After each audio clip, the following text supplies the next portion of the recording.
अस्सलाम वालेकुम to all. This is Sanaya. मैं उम्मीद है सब लोग खैरियत से होंगे। अल्हम्दुलिल्लाह आप लोग की दुआ से मैं भी खैरियत के साथ हूँ। एक डेली ब्लॉग के साथ हाजिर खिदमत हूँ। जी नाज़रीन और हाज़रीन, कल जो मैंने ब्लॉग बनाया था हज़रत इब्राहीम अलैहिस्सलाम का वाक़या बयान किया था, वाक़यात थे बल्कि उन्हीं में से एक और वाक़या मुझे याद आ गया, तो मैंने कहा चलें आज मैं उसका ही ब्लॉग बना डालती हूँ। और बहुत खूबसूरत वाक़या है और ज़रूर इसे आगे शेयर करें, सब्सक्राइब करें और बेल आइकन में बटन दबाना मत भूलिएगा। वाक़या कुछ इस तरीके से, जब हज़रत इब्राहीम अलैहिस्सलाम ने मक्के में रखे बुतों को तोड़ना शुरू कर दिया, तो आपने तमाम बुत 365 बुत रखे हुए थे मक्के में, आपने तमाम बुतों को तोड़ दिया सिवाय एक बड़े बुत के। और वो बड़े बुत को आपने खुद जानबूझ के छोड़ा और उसके हाथ में आपने वो इंस्ट्रूमेंट पकड़ा दिया जिससे आपने बाकी बुत तोड़े थे। अब जब सुबह के टाइम जब यहूदी मक्के में दाखिल होते हैं, वो देखते हैं, ज़ाहिर है वो उनके लिए गिरजाघर था, वो वहाँ जब जाते हैं अपनी पूजा पाठ के लिए, तो देखते हैं कि वहाँ तो सारे बुत टूटे पड़े हैं। तो वो बाहर निकल कर भागते हुए आते हैं, सब एक दूसरे से पूछते हैं बुत किसने तोड़ दिए, हमारे खुदाओं को किसने तोड़ दिया, कितने कितने तोड़ दिया। इतने में ये बात हज़रत इब्राहीम अलैहिस्सलाम के कानों तक भी पहुंचती है। तो हज़रत इब्राहीम अलैहिस्सलाम बोलते हैं कि चलो और देखते हैं, पूछते हैं किसने तोड़ा, और आप उन सब लोगों को लेकर मक्के में मौजूद जो एक बुत छोड़ा था आपने, उसके पास ले आते हैं। और अब कहते हैं कि ऐसी मुश्किल बात तो कुछ नहीं है, इससे पूछ लेते हैं कि तमाम बुतों को किसने तोड़ा है, शायद इसे नहीं तोड़ा होगा, इसके हाथ में वो इंस्ट्रूमेंट भी रखा हुआ है। लेकिन चूंकि हमें मालूम है, आप सब जानते हैं कि बुत तो बातें भी नहीं करते, वो तो हम खुद हाथों के तराशे में थे, तो वो कैसे बता सकते थे। बहरहाल ये एक आजमाइश थी, एक इम्तिहान था।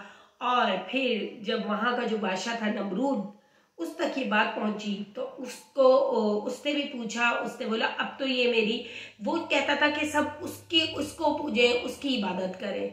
तो उसने सोचा कि ये तो मेरी जो खुदाई में मदाखलत पैदा हो रही है। तो उसने क्या सोचा, उसने तमाम लोगों को हुक्म दिया कि बहुत सारी लकड़ी जमा की जाए और एक कुआं बनाया और उसमें वो लकड़ियां डाल दी। अब उसने बोला इन लकड़ियों को आग लगा दी जाए। जब आग लगा दी गई, उस आग के शोले इतने बुलंद हो गए कि उसने आसपास की चीजों को जलाना शुरू कर दिया। तो उसने हुक्म दिया कि हजरत इब्राहीम अलैहिस्सलाम को उस आग में डाल दिया जाए, ये उनकी सजा है। चुनाचे हजरत इब्राहीम अलैहिस्सलाम को अकीदा था, पक्की उम्मीद थी कि अल्लाह पाक उनको उस आग से महफूज रखेंगे। बहरहाल क्या होता है, जब उनको उस आग में, धकती हुई आग में डाल दिया गया, और कोई ये नहीं सोच सकता था कि इस आग में जो जाएगा वो जिंदा भी बच सकता है या नहीं, क्योंकि उस आग के शोले जो थे उन्होंने वैसे ही आसपास की चीजों को जलाना शुरू कर दिया था।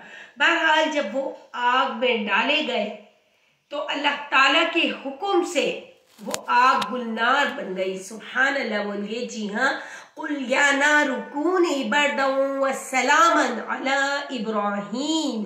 उसी वक्त अल्लाह ताला की तरफ से आग को हुक्म हुआ कि ए आग ठंडी हो जा और सलामती वाली बन जा हजरत इब्राहीम अलैहिस्सलाम के लिए। चुनाचे ऐसे ही हुआ और अल्लाह ताला के हुक्म से हज़रत इब्राहीम अलैहिस्सलाम उस आग से महफूज रहे। उसने आपका बाल भी बेका नहीं किया और एक खर्राश तक नहीं आई आपको। तो ये अल्लाह ताला पर पुख्ता यकीन अकीदा था और अल्लाह ताला ने उनको इस आज़माइश से भी निकाला और सुरखरू किया। सुभान अल्लाह। जी हाँ नाज़रीन और हाज़रीन, ये वो अंबिया थे, वो पैगम्बर हैं जिन्होंने अपनी जान माल जिंदगी की परवाह किए बगैर अल्लाह ताला के अहकामात पर अमल किया। हमें भी वही अहकामात, अल्लाह ताला के जो पैगामात हैं वो हम तक पहुंचाए। मगर हम क्या, अगर हम अपनी ज़िंदगी को देखते हैं या हम अपनी ज़िंदगी पर बगौर जायज़ा लेते हैं, तो क्या हम इस काबिल हैं मुसलमान कहलाने के? हम तो पांचों वक्त की नमाज भी बाकायदगी से अदा नहीं करते। और वो पैगम्बर, वो नबी जिन्होंने अपने सर कटवा दिए अल्लाह ताला की मोहब्बत में।